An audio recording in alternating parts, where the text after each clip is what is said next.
Hər vaxtınız xeyir olsun. Azedu Podcast'a baxırsınız. Bu dəfə efirdə sizinlə mən Arifə Kərimzadədir. Studiyamızın qonağı isə həmişəki kimi təhsil məsələləri üzrə ekspert, Azedu Az təhsil portalının rəhbəri, direktoru Elmin Nuridir. Elmin bəy, xoş gördük sizi. Xoş gördük. Həm sizi, həm də ki, bütün tamaşaçıları ürəkdən salamlayıram. Elmin bəy, son 2-3 aydır ki, biz deyə bilərik ki, Azərbaycanın əsas gündəmlərindən biri də məhz təhsildir. Evet. İstər MİQ imtahanı, istər sertifikasiya, qəbul imtahanı, buraxılış imtahanı, daha sonra onların nəticələrinin elanı.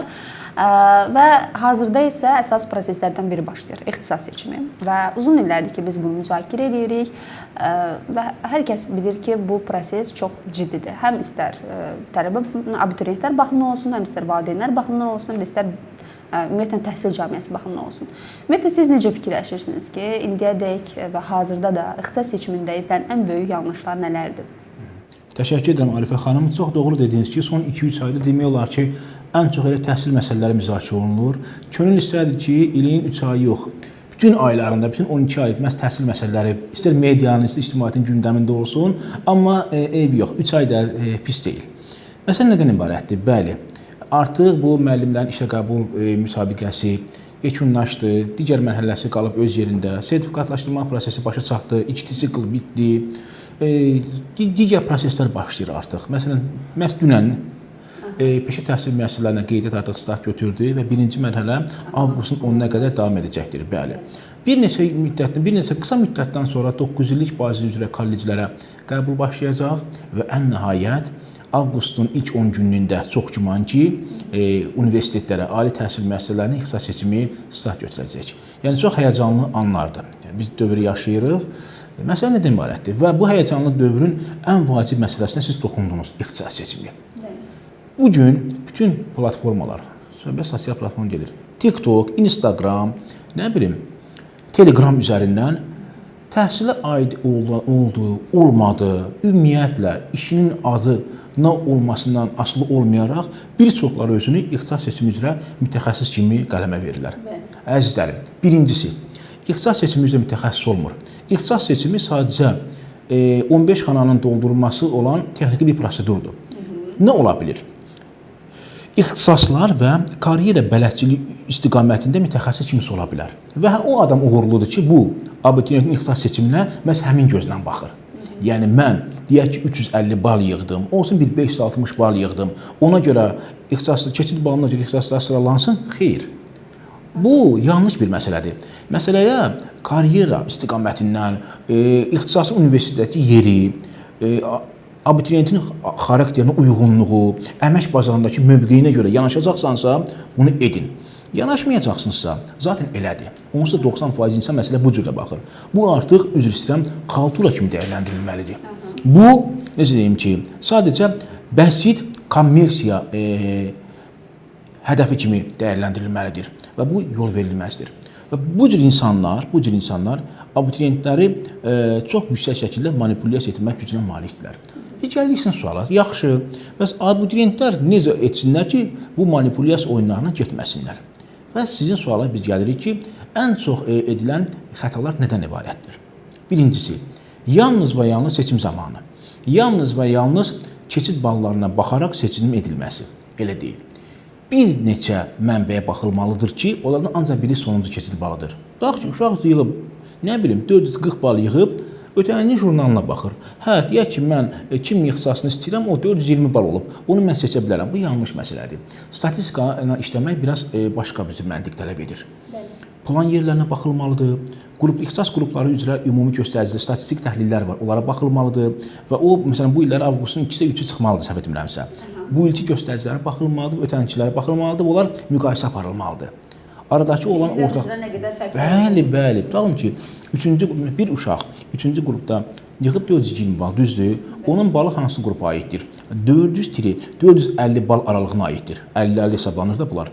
O artıq baxmalıdır. Bu ilki 400-450 aralığındakı nəticələr necədir? Ümumi statistika necədir? Ötən illər bu necə olub? Məhz bundan sonra gəlməlidir ixtisasların keçid ballarına və onun bir neçə il uğrunda üzrə müzakirəsinə baxmalıdır.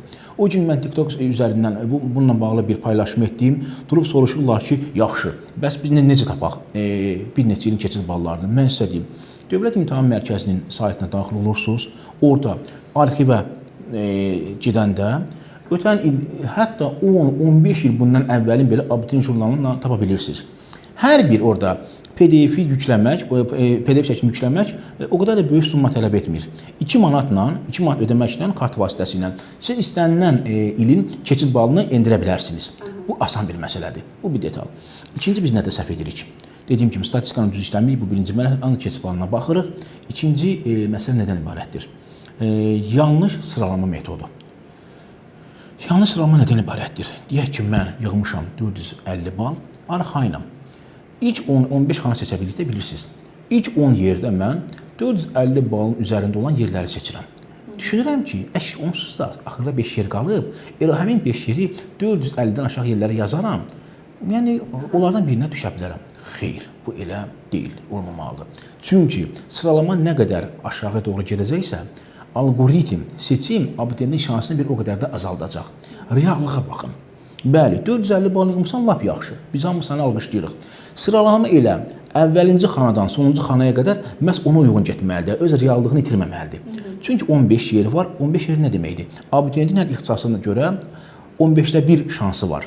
Sən 15-də 1 şansı boşu-boşuna xərcləyə bilməzsən. Daha sonra seçim zamanı ixtisasın funksiyasına, təsnifatına və onun əmək bazarındakı yerinə fikir verməmək. Məsələn, bir xanım gəlir, birinci ixtisas qrupu üzrə, RK alt qrupunda 330 bal yığıb. Mən baxıram ki, özü kodlaşdırıb əvvəlcə 8 yerdə cihaz mühəndisliyi ixtisasını yazıb. Yəni, xanım, mən baxdım ki, ay xanım, nədir cihaz mühəndisliyi? Yazmısan bunu. Bu ixtisasın təsnifatı nədir? Sən burada özünü necə doğrula biləcəksən? Sən özünü bu ixtisası da necə görürsən? Qalıb heç bir suala cavab verə bilmir. Valideyndən soruşum, cavab verə bilmir. Onlardakı əsas funksiya çünki universitetə qəbul olmaqda sadəcə o ixtisas nədirsə, Eynən. Və əmin olun ki, müəyyən susqunluqdan sonra həmin abituriyentin də və valideynin də verdiyi cavab məhz dediyimiz məsələ olur. Universitetə qəbul olsun. Bu bəhsi yanaşmadır. Amma bu illərdir gələn bir şey deyil mi bəy? Bunu sadəcə bir illə falan bitirə biləcək bir şey deyil. Amma hər il deyilməlidir ki, inanın ki, dəyişkənliklər var.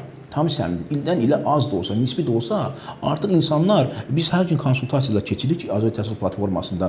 Bunun şahidi oluruq. Valideyn olub ki, inanın mənə, övladı 687 bal yığıb. Yəni, bunun artıq kodlaşmaya ehtiyacı belə yoxdur. İstənilən yerə qəbul ola biləcək.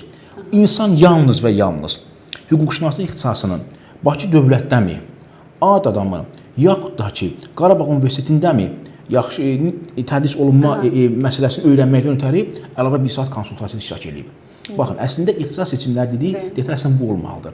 Biz ixtisasın təsnifatını deməliyik, onun necə deyim ki, tədris keyfiyyəti haqqında danışmalıyıq, əmək bazarındakı indiki və gələcək perspektivlərini müəyyənləşdirməliyik, daha doğrusu analiz etməliyik qarşımızdakı şəxs üçün. Daha doğrusu biz deyəndə bu iş görən şəxslər.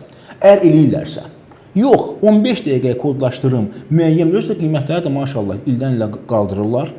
Sizə deyim ki, yəni dünən repetitorla məşğul olan bir müəllim artıq repetitorluğu bu müddətdə qoyur kənara, başlayır 200-250 manata kodlaşdırma prosesini aparmağa. Bu nəyə lazımdır? Tam səmimi deyirəm. Tamam, mən kiməsə qarışa bilmərəm, xidmət sektordur və kimsə öz xidmətinə bir haqq müəyyənləşdiribsə, bunun şəxsi işidir. Buna bizim hüquqi və mənəvi qarışmaq haqqımız yoxdur. Amma cəmiyyət daxilində də müəyyən bir humanizm nümunəsi lazımdır axı. Amma Emin bəy, belə bir şey də var ki, siz özünüz də, məsəl mən sizin bu cür müraciətlərinizi görmüşəm sosial şəbəkə üzərindən, həmin şəxslər də sosial şəbəkə üzərindən müraciətlər edir ki, bizə müraciət edə bilərsiniz, biz sizin ixtisas seçiminizi apararıq və siz bayaqda qeyd edirsiniz ki, istər müəllim olsun, bir də görsün ki, bir jurnalist də gəlib çıxır ki, mən yəni bir neçə qohumumu artıq kodlaşdırmışam, mən bu sahədə uğurluyam və artıq hər kəs ixtisas seçimi edə bilər. Bəs yaxşı, biz siz aranızı necə seçməliyik ki, biz bilək ki, illərdir ki, təhsil sahəsində ixtisaslaşan insanlar var və digər insanlar var. Hansı ki, ikiniz də sosial şəbəkədən çıxış edirsiniz auditoriyaya. Tam doğru. Çox gözəl sualdır Arifə xanım. Bunun məncə konkret bir cavabı var. Birincisi, əgər bir insan həm də karyera bələdçiliyi, mütəxəssis kimi çıxış edirsə və xidmətini həm də buna görə təqdim edirsə, məncə ona müraciət olunmalıdır. Tam səmimi deyirəm. Mənim bir sözüm var. Deyirəm ki, yəni bir karyera bələdçi mütəxəssis, ixtisas seçmə edən şəxsin abituriyentlə dostluğu, yəni ümumiyyətlə münasibəti, əməkdaşlığı o universitet daxil olandan sonra başlamalıdır. Təsəvvür edin, mən nə deyirəm. Başlamalıdır, mən deməyim bitməlidir. Bəzi insanlar üçün bu proses bitir. Kodlaşdırdı, bal yığdı, ən aşağı variant hansı özəl universitetə düşəcək və salam. Heç adlar belə yaddan çıxır. Amma şəxsən mənim bir devizim bundan ibarətdir və bunu bütün abituriyentlərə deyirəm ki, sizin bizlə dostluğumuz, əməkdaşlığımız siz tələbə olduğundan sonra başlayır. Necə? Biz təklif edirik ki, bu əslində seçim imkanı belə olmalıdır. Baxın Arifə xanım, tələbə qəbul olur. Euforiya, üzərindən çiynə yük atılır, ətrafın təbrikləri, alqışları, bu. Universitet sentyabrın 15-dən sonra qədəm qoyur. Bir ay yarımdan sonra euforiya müddəti bitir, reallıqla onda üzləşir. Deyir ki, mən hara düşmüşəm, mən niyə buradayam? Elə fikrimizi bayaq elə ixtisasın üzərində tam saxlamayaq, ona yaxın ixtisası deyək. Mən niyə məsələn maşın mühəndisliyi ixtisasındayam? Mənim burada nə işim var? İnanın, reallıqla üzləşəndən sonra tamam başqa bir ovqat yaranır. Bilmirəm, siz nə dərəcə universitetlərə gedirsiniz, məncə siz də elə təhsil universitet mühitində olursunuz. Mən tez oluram. Mən 90% tələbəni xoşbəxt görmürəm. Tam sən gözlərində işıq yoxdur gözlərində. Çünki özlərini ifadə edəcək o ortamda deyirlər. Bunun səbəbləri çoxdur təbii ki, amma əsas səbəb məhz odur. Dediyim kimi, sualınızdan mən yayınmayım. Bu mütəxəssis həm də 4 il müddətində tələbənin yanında olmalıdır. Onlayn şəkildə, necə deyim ki, əcazi mənada. Onun üçün birinci növbədə ən azı birinci kursun yol xəritəsini hazırlamalıdır. Məsələn, mən abituriyentə deyirəm ki, sənin tələbə olmağın işin 10%-dir. Soruşur ki, çünki o onu tam dərk eləmir. Çünki onsuz tələbə olmaq hər şeydir. Eynən, indiyə qədər çünki o onu bilir, bəli. Amma 90% hissəsi nədən ibarətdir?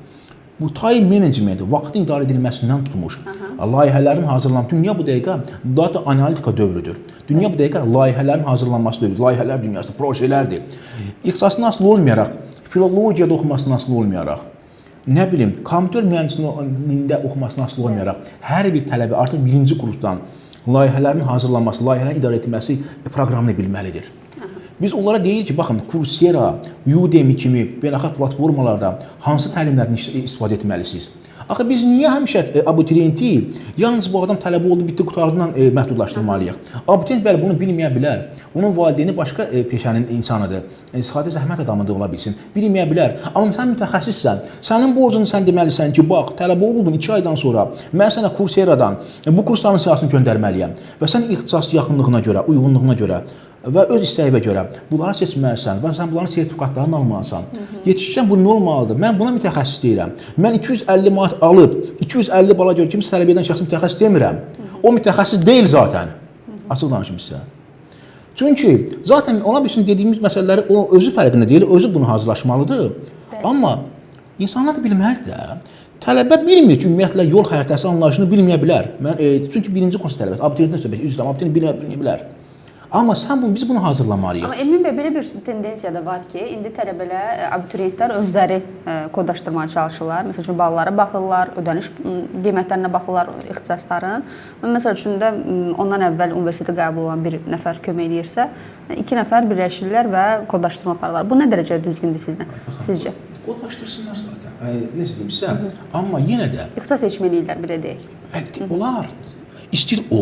İstir ondan əvvəl siz dediyiniz, əvvəlki ilim məzunu, hazır tələb olan şəxs, inanın mənə, yalnız texniki tərəfləri və statistik məsələləri yaxşı bilə bilərlər. Fikirləşərlər ki, nə var bunu bilməyə? Tam səhəm deyirəm. Ən azı rezervə 50 bal atar. Məsələn, bu nədir? 390 balı var, deyək ki, düzdür. Öz balından deyək ki, bir 40 bal çıxar. 340 bala görə yerləri sıralayar və arası daxil olmaq imkanını yarada bilər. Bu işin texnik tərəfidir, statistik tərəfidir. Bu işin data tərəfidir. Amma İşin karyera tərəfi, işin əmək bazarına yönəlik istiqaməti, işin necə özünü tapmaq tərəfi, üzr istəyirəm, ola bilsin ki, bunu tam şəkildə bacarmazlar. Mütəxəssis artıq bu sırada dövrəyə girməlidir. Yəni siz düşünürsünüz ki, hər bir halda ixtisas seçimi mütəxəssislər edilməlidir. Nə abituriyent özü eləməlidir, nə də ki, onun tanışı, nə də ki, hər hansı bir müəllim. Amma bir şərtlə, həmin mütəxəssislər dırnaqarası mütəxəssis olmamalıdır da. Yalnız kodlaşdırdım ki, olmamalıdır. 15 dəqiqə kodlaşdırılır, TikTokda eləyən insanlar çoxdur. 15 dəqiqə kodlaşdırdım, çünki vaxt azdır, cəmi 10 gün vaxt verirlər, hər dəqiqədə az qala puldur. Həmin mütəxəssis kodlaşdırma 10%, kodlaşdırmaya bu işin 10% kimi baxmalıdır. Kodlaşdırdın və salam. Digər məsələləri var. Bilirəm, indi bu dəqiqə mənə baxaq deyəcəklər ki, bəlkə bu nə danışır? Bu işi görən şəxslər elə baxacaqlar, bəlkə güləcəklər də, iştirak edəcəklər də, kommentlərdən yazacaqlar, yazsınlar. İnsanlar hərdən bir fərqli bir fikirdə olmalıdır ortalıqda. Amma bəli, mən sizinlə tam razıyam. Bu gün bütün az qala 690 bal yığandan tutmuş 210 bal yığanına qədər hər bir şəxs tələbə olanda mütəxəssislə nəyisə razılaşdırmalıdır, nəsə məsləhət eləməlidir. Hətta nətər olur? 2 il avqustun istisi bilmədən, fevralın soyuğu bilmədən hazırlığa gedirlər. Biz də o yol keçmişik də, düz deyilmi? Elə gün olub ki, bir gündə 5 dəfə hazırlığa gedən abituriyentlərimiz var. Avtobusda, yorğunluq, bu. Amma ən vacib məsələdə əsl mütəxəssislə məsləhətə gəlinmir. Bu sizin özünüzə lazımdır. Valla tam sizin mütəxəssisin özündən, mütəxəssisin olmasın, başqa işlər də var. Tam səmi deyirəm. Söhbət əsl mütəxəssisdən gedir. Amma bunun özünə lazımdır. İnanın, o 2 ilin xərcləyən insan 1 saat xərcləməklə daha çox şeylər qazanacaq. Məsələ bundan ibarətdir. Elmin bəy, siz burada ixtisas seçimində edilən ən böyük yanlışlara, ən çox edilən yanlışlara diqqət elədiniz. Bəs bu ixtisas seçimində eyni zamanda biz paralel olaraq danışırdıq nələrə diqqət etmək lazımdır ixtisas seçimində. Sizə görə ixtisas seçiminin əsas qızıl qaydaları nədir bəs? Yəni biz mənfi detallar dedik, elə müsbət bir detallar, qızıl qaydalar da elə söhbətimizdə necə deyim ki, söz gəlişi dedik, elə mövzu açılmışkən dedik, amma biz bunu konkretləşdirək ki, nədən ibarətdir. Birincisi məsələnin statistik tərəfinə baxaq. Abituriyent yığdığı bala görə tam real sıralamanı real şəkildə həyata keçirdikdə və statistikanın datalarından düzgün şəkildə işlədikdə bu artıq birinci qaydanı qorumuş olur. İkinci qayda, ona mən belə ad vermişəm. Ölü xana effekti yaratmadan. Nədir ölü xana? Tutaq ki, sizin 540 balınız var. Üçüncü xanaya yazmışsınız, elə 520 ballıq bir ixtisas. Dördüncü xanaya yazırsınız, 570 ballıq bir ixtisas. Bəli, nisbi məsələ ola bilər. Hansı ixtisas qalxa, hansı düşə bilər. Amma indi bunlar sonradan işidir. Bunlar ixtisas seçimindən sonraki işlərdir. Məsələn, bu artıq 4-cü xana, 570 ballıq xana, artıq abituriyent özünün funksionallığını itirir. Amma məsəl üçün, mən yüksək bal toplasam da, mən o ixtisasa qəbul olmaq istəyirəmsə, onu əvvələ yazmalı deyiləm sizcə? Bəli, amma bunu siz deyirsiniz. Sizin təcrübəniz var, indi tələbəlik həyatı yaşamısınız, indi nisbətən də məntiqiniz daha, deyim ki, üst səviyyədədir, mən demirəm. Amma digərləri var ki, bu xətaya yol verirlər. Mən bunun canlı şahidi olmuşam. Öz də bunu, bayaq dediyim dırnaqarası mütəxəssislərin yanına gedib, ondan sonra bizə göstərənlər var ki, bunlar nə iş görüblər? Tam səmimi deyirəm. Bəli, bir dənə sözləri var ki, nə bilirsiniz? Bəlkə elə oldu ki, indi aşağı bal olan ixtisas çox olacaq. Çox olacaq. Ki biz bu cür tendensiyalar görmüşük. Məsəl üçün, hüquq fakültəsinin ixtisası, müəllimlik ixtisası fakültəsinin daha aşağı düşmüşdür. Bunlar amma var ümumi hal, var istisna hal. Bunlar istisna hallardır. Biz istisna halı ümumi hala çevirmişik, tam səmimi deyirəm. Və bu zaman, çünki hər bir xana dəyərlidir. Abituriyent neçə bal yığmasına asılı olmayaraq, hər bir xananı üflü qorumalıdır. Çünki hər bir xana onun tələbi olması üçün 15-də 1, yəni 15-də 1 qədər şans yaradır. O, onu iflic etməməlidir və iflic xanalara yol verilməməlidir. Üçüncü qızıl qayda budur. Üçüncü qızıl qayda nədən ibarətdir? Daha doğrusu dördüncü qızıl qayda. Yəni sizə deyim bu dəqiqə. İxtisasın, yenə deyirəm, biz sırf əmək bazarına görə və uyğunluq şeyini özü üçün hazırlamaq. Məsələn, nədir? Ölkə üçün də lazımdır. Bəli, əlbəttə. Davamlı yetişdirib, hətta belə bir söz də var Azərbaycanda, sosial şəbəkələrdə çox tez-tez istifadə olunur, diplomlu işsizlər. Çünki siz ixtisas seçimi eləyərkən fikirləşməmisiniz ki, mən 5 il sonra, 4 il sonra harada işləyəcəm. Ona görə də Arifə xanım, gəlin mənə 4-cü qızıl qaydaya görə sizin vasitələrimizin abituriyentlərə maraqlı bir dənə sir deməyək, maraqlı bir metodu deyim. Bax, abituriyent jurnalının 4-cü sayı çıxacaq avqustun əvvəlində. Plan yerləri, hər şey var idi. Orada orta səhifələrin birində dövlət sifarişli yerlərə ayrılan ümumi saylar göstərilir. Yəni, deyək bir ixtisasın, məsələn, kompüter mühəndisliyi ixtisasının universitetlər üzrə ümumi sayıdır. Yəni, o ümumi sayı var və mötərcidə hansı universitetlərə ayrılıb, o da göstərilir. Biz baxmalıyıq. Bu ilki jurnalda dövlət sifarişli yerlər hansı ixtisasa çox ayrılıbsa, deməli, 4 ildən sonra əmək bazarında ona olan tələbatlılıq daha çox olacaq. Çünki bu işi, dövlət bu işi həll edib. O rəqəmlər, o statistikalar. Maraqlıdır ki, bu ixtisasda insanlar oxusun. Eynən.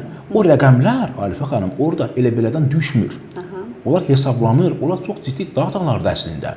Yəni, bu günləri dövlətə ona görə bu yer lazımdır ki, o da öz, necə deyim ki, büdcəsini ona maliyyə ayırır. Məsələn, niyə görə deyək ki, kompüter mühəndisliyi ixtisasına ya informasiya təhlükəsizliyinə daha çox DS dövlət sifariş plan yeri ayrılıb? Ona görə ki, 4 ildən sonra əmək bazarında ehtiyaclılıq meyarı bunda daha çoxdur. Bu elementar demək bu çox ciddi bir məntiqdir. Bax ona fikir versinlər. Hansında DS sifarişli əsaslı plan yerləri çoxdursa, deməli bunun əmək bazarı üçün, istehsal praktika üçün verimliliyi daha çoxdur. Onu sıralamada nəzərə alsınlar. Bax bu da qızıl qaydalardan biridir. Daha sonra abituriyent 5-ci qızıl qaydanı artıq özü etməlidir. Belə bir fail götürməlidir. Öz, necə deyim ki, bacarıqları 2 yerə bölməlidir. Çox asan bir şeydir əslində bu. Yaxud bunu süni intellektlə də edə bilər. Adam, mən hələ ona sonra da danışacağam. Süni intellekt bizim burada əsas yardımçılarımız ola bilər. Amma necə? Karyera bələdçi istiqamətində. Öz bacarıqlarını yazmalıdır ora, kağızın bir hissəsinə. Digər hissəsini isə ixtisasların təsnifatını, istədiyi ixtisasların təsnifatını və aralarında olan oxşarlığı, paralelliyi, necə deyim ki, bir-bir müəyyənləşdirməlidir. Məsələn, deyək ki, mənim 15 dənə bacarığım var, ixtisasların isə bu qədər üstünlüyü var. Mənim hansı bacarığım, hansı üstünlüyün üstüdə düşür. Hansında çox qalacaqsa, onu öz üçün müəyyənləşdirsin. Bax, bu da bir üstünlükdür. Bu qızıl qaydalar çoxdur, biz hələ ki, bu qədərini deməkdən kifayətlənək. Elmin bəy, siz verişimiz başlayanlara qeyd elədiniz ki, artıq dünəndən həm də peşə təhsil müəssisələrində qeydiyyatlar başlayıb və ümumiyyətlə bu sahəni bilməyənlər daha çoxdur, digərinə baxmış, bilməyənlər daha çoxdur. Peşə təhsilinə qeydiyyat zamanı bəs nələrə diqqət eləməliyik biz? Çox gözəl sualdır, çünki dünənlər proses başlayıb, avqust 10-na qədər davam edəcək. Bu il peşə təhsil müəssisələrinə qeydiyyatda biraz fərqlilik oldu, yəni MyGov tətbiqi üzərindən proses həyata keçiriləcək. Biz bunda xüsusi diqqətli olmalıyıq. Əslində bu işi asanlaşdırır. İndi hər şey rəqəmsal bir mərkəzə cəmləşir və o bizim işimizi asanlaşdırır. Amma bəzi məsələlər olur ki, valideynlərdə elə peşə getmək istəyən uşaqlarda narahatlıq yaradır. Heç cürə narahatlıq olmaz. Bu əslində rahatdır. Əvvəl necə idi? Əvvəl biz adi attestatı, yəni kağız formasının attestatın fotosunu tələbi olaraq, yaxud ki, peşə getmiş abituriyent olaraq sistemə daxil etməliydik. Portal.edu.az hissəsinə aid etməliydik, qəbul etməliydik ora və orada bəzi prosedurları həyata keçirməliydik. Portal bizə həmin attestata uyğun ixtisasların sıralamasını verməliydik və sonra biz orada filtrləşmə işini aparmalıydıq. Zaten proses eyni qalır. Məsələ nədən ibarətdir? Attestatın formasında artıq canlı attestat yox, rəqəmsal onlayn attestat, deyəcəm ki, bu diplomlarla şamil olunacaq. Onlayn attestat birbaşa MyGov-a inteqrasiya olunub. Və bu, biz öz MyGov tətbiqimizi aktivləşdirməklə seçim zamanı, necə deyim ki, attestatımızı birbaşa portal.edu.az-a inteqrasiya edə bilirik. Və etdikdən sonra attestat qiymətləri, ümumi ortalama attestat balı. Fiziki olaraq attestat almayı gözləmirik. Artıq buna ehtiyac yoxdur, amma valideynlər nədən? İki şeydən narahatlar. Birincisi, açıq deyim ki, bəzən görürsən ki, bəzi adamların MyGov tətbiqi olmur. Olsun, bunu açmaq, yəni tətbiqlə tanış olmaq problemi məsələ deyil. İkinci məsələ nədən ibarətdir? Həmin tətbiq vasitəsilə bəzən nə insanlarda narahatlıq yaradır. Mən sizə bu saat deyim onu. Görürsünüz ki, bazaya köçməkdə gecikmələr yaranır. Məsələn, bu hazırda bu davam edir. Məsələn, 9 illik bazanın attestatı, 10 illik bazanın attestatının hamısı MyGov platformasına köçməyib. Və peşə isə dünən başlayıb axı. Artıq peşədən qeydiyyatdan keçmək istəyən valideyn narahatdır. Əlaqə saxlayırlar ki, niyə belə oldu? Yəni bu düzdür, biz ilklər də sınaqdan keçirilir. İnşallah ki, bu gəlin illərdə belə olmaz. Amma hər bir halda proses başlayanda yaxşı olardı ki, bütün abituriyentlərin artıq attestatları bu kötürlərdir. O kötürülməsə, açıq danışaq da, təbii ki, bu mümkün deyil. Sadəcə uşaqların çox narahatlar. Yəni, təbii ki, attestat yoxdur onlayn üzərində. Mən peşədən qeydiyyatdan keçmək istəyirəm. Bu absurddur, bu mümkün deyil. Elə bir ki, imtahanda iştirak eləməmişəm, ixtisas etməyə girmək istəyirəm. Onu oxşayır. Bax, bunda xüsusi valideynin diqqətli olma. İndidən mən xahiş edirəm. Övladını peşəyə yönətmək istəyən bütün valideynlər mobil telefonlarında MyGov platformasını yükləsinlər, oradan qeydiyyatdan keçsinlər. Bu bir. İkincisi, portal.edu.az-dan qeydiyyatdan keçsinlər. Keçməsələr bunun üçün kimlərsə müraciət etsin, mütəxəssislər müraciət etsinlər və yaxud da ki, peşə agentliyinə, qaynar xəttə zəng vursunlar. Peşə agentliyinin qaynar xətti istənilən vaxt suallara cavab verməyə hazırdır. Oradan qeydiyyatdan keçsinlər. Bu necə bu prosesləri yuvatmaq, gecikdirmək olmaz, açıq deyim. Çünki burada sima tanınması məsələsi var, digər məsələ var. Son günlərə saxlayanda işi, deyək ki, ayın 10-u proses başlayır, bitir üzr istəyirəm. Ayın 9-una, 8-nə saxlayanda təbii ki, bu sistem yüklənmə olacaq. Ona görə işi son günə saxlamayın, xahiş edirəm. Bəli, bu illəri bizim peşə məktəblərində ümumi olaraq 33 mindən yuxarı yer ayrılıb, yer ayrılıb. Pis deyil, yaxşıdır. Yəni bu 3 mərhələdə həyata keçəcək. Amma indi xüsusən birinci mərhələ ən çox müləyyət olunan bir vaxtdır. İndidən biz bu prosesi başlayın və filtrləmə üçün isə necə deyim ki, mütəxəssislərlə əlaqə saxlaya bilərsiniz. Emin bəy, maraqlıdır ki, istər həm bakalavr, həm subakalavr olsun, istər peşə təhsili olsun, fərqi yoxdur. Biz ixtisas seçərkən bayaq qeyd elədik ki, onun əmək bazarındakı yerinə xüsusilə diqqət yetiririk və bu gün bir çox iqtisadçılar, bir çox iqtisadçı deputatlar da qeyd edirlər ki, Azərbaycana peşə təhsilində təhsil alanlar çox vacibdir. Yəni çünki bizə məsəl üçün hüquqşünaslar, müəllimlər iqtisadiyyatımıza təsiri var, düzdür. Ancaq peşə təhsilində ixtisaslaşan birinin Azərbaycan iqtisadiyyatının təsiri daha çoxdur. Bu baxımdan baxdıqda və eyni zamanda süni intellektin inkişafına baxdıqda, hansı ki biz məsəl üçün 8 il əvvəl yəqin ki, heç birimizin ağlına gəlməzdi ki, tərcüməçilik ixtisası bugün öz aktuallığını tamamilə itirəcək və mən hətta Məşğulluq Agentliyinin saytından baxdım ki, Alman dili olsun, Fransız dili olsun, bu sayədə ixtisaslaşan tərcüməçilərin heç biri iş tapmır son 4 ildə. Yəni çox ən minimum göstəricidir 650-dən çox ixtisas içində. Bu baxımdan mən öyrənmək istirdim ki, bugün ixtisas seçməyənlər 5 il sonra artıq əmək bazarında təmsil edəcəklər bizi. 5 il sonra istər Azərbaycan, istər dünyada biz əsas fokuslanan Azərbaycana hansı ixtisasların əhəmiyyəti daha çox artacaq və siz bu baxımdan abituriyentlərə nələri tövsiyə edərdiniz ki, hansı ixtisaslar seçsinlər? Çox aktual sualdır. Çox aktual olduğu qədər də geniş bir izah tələb edən sualdır. Amma isterseniz buna konkret cavab verək. Birincisi, bəli, burada icad olmuş velosipedi yenidən icad etməyə ehtiyac yoxdur. Məsələ nədən ibarətdir? Bəlli sayda ixtisasları var ki, onlar IT dövrünün, süni intellektin sürətli inkişafına səbəbindən ya ümumiyyətlə sıradan çıxacaq, ya da öz formasını, məzmununu 90% dəyişəcək. Bunlar öz yerində. Amma bizə məsələnin digər tərəfi lazımdır. Hansı ixtisasa daha çox meyl etmək lazımdır və hansılara əmək bazarındakı rentabellilik daha çox olacaq. Bu, bütün dünyada beynəlxalq arenada təsdiqlənmiş ümumi bir sıralama var. Bunu bütün reyting cədvəlləri demək olar ki, eyni fikirdədirlər. Birinci istiqamət təbii ki, burada süni intellekt və data analitika. Bu günləri verilənlər üzərində iş, onların statistikası, analizin aparılması, az qala bütün sahələr inteqrasiya olunur. Bu günləri data analitika ixtisasına yönəlmək çox vacibdir. Bəli, elə insanlar var ki, bu bakalavr səviyyəsində çox təəssüf ki, hələ ki yoxdur, çox da belə məşhurlaşmayıb. Magistraturada var, bəli, bir neçə universitetin bakalavr səviyyəsinə də çalınıb öz yerində. Amma insanlar buna maraq etməlidirlər. Həmçinin süni intellektlə iş. Bu öz yerində. İkincisi, kiber təhlükəsizlik. Bəli, deyə bilərsiniz, yəni ayət üzərində də bunu dövr tələb edir. Bu, beynəlxalq mərkəzlərin hazırladığı bir siyahıdır. Bəli, kiber təhlükəsizlik. Çünki dünyada bütün proseslər az qala rəqəmsallaşırsa, onların qorunması, onların mühafizə olunmasına da tələbat artır. O istiqamət. Sonra, yaşıl